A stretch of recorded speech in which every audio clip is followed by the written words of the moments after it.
खबर सामने आई है जहां उपचुनाव व राज्यसभा सांसद विवेक तनखा का बयान सामने आया है। आपको बता दें, बूंदनी में कांग्रेस विकास के मुद्दे पर लड़ रही है चुनाव। वहीं अगर बात करें तो बूंदनी में बीजेपी के अंदर एक घमासान देखने को मिल रहा है। तनखा की ओर से बयान दिया गया है, कांग्रेस को यहां पर बीजेपी का अंतरकलह का फायदा मिलने जा रहा है, इस तरीके की बात उनकी ओर से कही गई है। विजयपुर के दल बदल करने पर चुनाव होगा, ऐसी तमाम बातें जो उनकी ओर से सामने रखी गई है। बूंदनी और विजयनगर में जनता कांग्रेस के साथ है।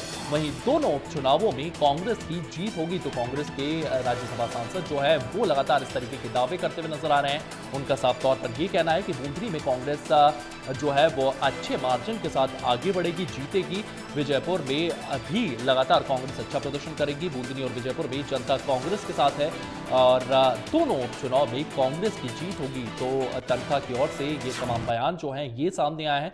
आपको बता दें, भोपाल में उपचुनाव को लेकर के तमाम जानकारियां जो ये सामने आ रही है। बूंदनी में कांग्रेस विकास के मुद्दे पर चुनाव लड़ते हुए नजर आएगी। बूंदनी में बीजेपी के अंदर घमासान मचा हुआ है, तो तनखा की ओर से ये तमाम बयान जो हैं ये सामने आए।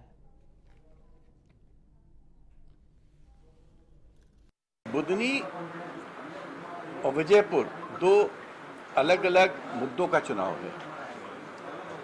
बुधनी में हमारे जो कैंडिडेट हैं राजकुमार पटेल साहब, वो वहाँ के पुराने बाशिंदे हैं।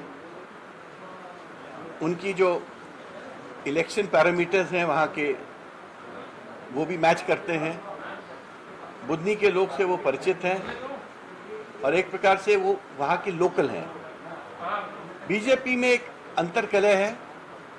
जो बीजेपी के माननीय कैंडिडेट हैं वो शायद बुधनी के नहीं है, तो बुधनी के लोग उसका विरोध कर रहे हैं। और मैं बार बार ये बोल रहा हूँ कि मध्य प्रदेश नहीं, पूरे देश में इस वक्त ये एमएलए का जो चुनाव हो गया, बड़ा क्षेत्रीय चुनाव हो गया है। मैं जबलपुर में देखता हूँ कि अगर जबलपुर वेस्ट के आदमी को आप कैंट से लड़ा दो तो लोग नाराज हो जाते हैं, और कैंट के वाले को वेस्ट से लड़ा दो तो नाराज हो जाते हैं। तो वही बात बुधनी में मैं देख रहा हूँ। बीजेपी में अंतरकलह इस बात की है कि वो जो कैंडिडेट है वो हमारे क्षेत्र के नहीं है, तो क्षेत्रीयता की भावना है। तो बुधनी का जो पूरा चुनाव है क्षेत्रीयता पे और लोकल पैरामीटर्स पे चलेगा। और जहां तक बीजापुर का सवाल है, मेरा वहां एक मूल प्रश्न वहां के लोगों से है और देश के लोगों से है।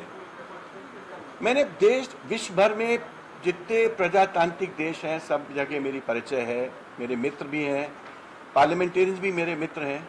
मैंने अमेरिका में लोगों से पूछा, आपके यहाँ कब ऐसा हुआ था कि कोई आदमी डेमोक्रेटिक पार्टी छोड़ के रिपब्लिक से लड़ जाए, या रिपब्लिकन पार्टी छोड़ के डेमोक्रेटिक पार्टी से लड़ जाए? ये कब हुआ था? कहते तनखा साहब 100 साल के इतिहास में नहीं हुआ। मैंने यूके में पूछा कि कब किसी ने कंजर्वेटिव पार्टी छोड़ी, लिबरल पार्टी छोड़ी और लेबर से लड़े, या लेबर छोड़ी कंजर्वेटिव लिबरल से लड़े? कहते यहाँ तो ऐसी बातें होती ही नहीं है। तो मैं देश से एक प्रश्न करना चाहता हूँ कि ये जो एक नैतिकता का जो एक प्रश्न है, ये डिफेक्शन का जो प्रश्न है, ये खरीद फरोख्त का जो एक प्रश्न होता है, जो बार बार इस बीजेपी के माध्यम से देश में उठ रहा है, क्या आप इसको अप्रूव करते हो?